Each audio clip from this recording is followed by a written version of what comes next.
Hi again! It is really important to know your instrument and its components in order for you to comprehend the way it works and the sound that you can achieve and where to get it from. So, knowing your scale by ear might be of great help in order for you to start improvising better and composing your own melodies and grooves.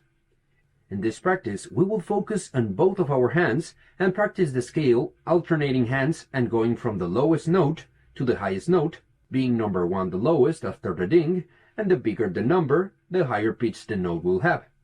Play the highest note where your scale ends twice, so you can go back using the same fingers that you used to go up the scale, but now downwards.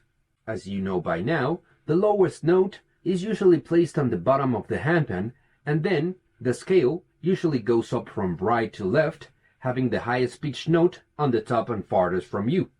Since this is the general way to play, but not the only one, I encourage you to also play your handpan with the highest note near to you, and also you can try it this way,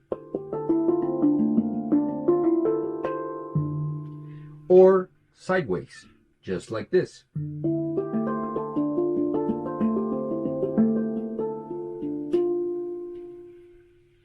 Or the other side. So if you are using the same composition style or compass or whatever, you can vary that and get different sounds. Let's start with our right hand. You can use your thumb if it fits more comfortable.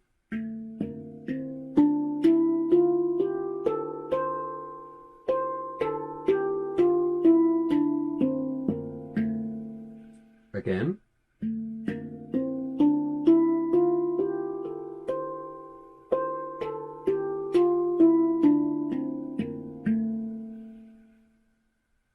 Now let's review the components of our handpan so you can identify them better. The top part of our instrument without a hole is called the top shell. If we are talking about an 8 to a 10 notes handpan, this is one out of the 2 shells that will have all or most of the notes. Now, if we are talking about the bottom shell, that is the shell where the resonance hole is, which is called the goo. If we are talking about some mutant handpans, they can also have some notes around the goo. Depending on each maker, the materials they use, and the coating on their handpan, resonance and sustain may vary a lot.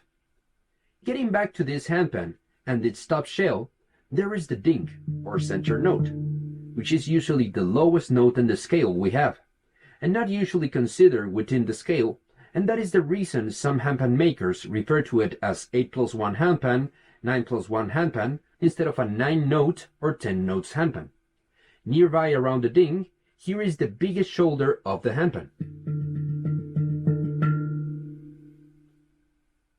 A little farther and around the ding, there are many notes which are surrounded by a shoulder or kind of contour, which is actually helping to isolate the note a little better and preventing the handpan to get dissonance or unwanted sounds from mixed notes that sometimes don't play well together. Within the notes, there are indentations called dimples. And in these dimples, around we can see an oval. The longest string of that oval carries the 8th, and the shortest one, the 5th, of the note that carries the dimple, which are the harmonics that are tuned according to the central note of the dimple. Now the outer part and edge of the handpan is called rim, and it usually has a plastic cover since it is really strong, might be a little sharper, and might cause damage with collisions and detune with those collisions. This rim is where the top and bottom shell meet and are united before the instrument is assembled. I hope you enjoyed this video lesson and thank you very much for watching. See you on the next video.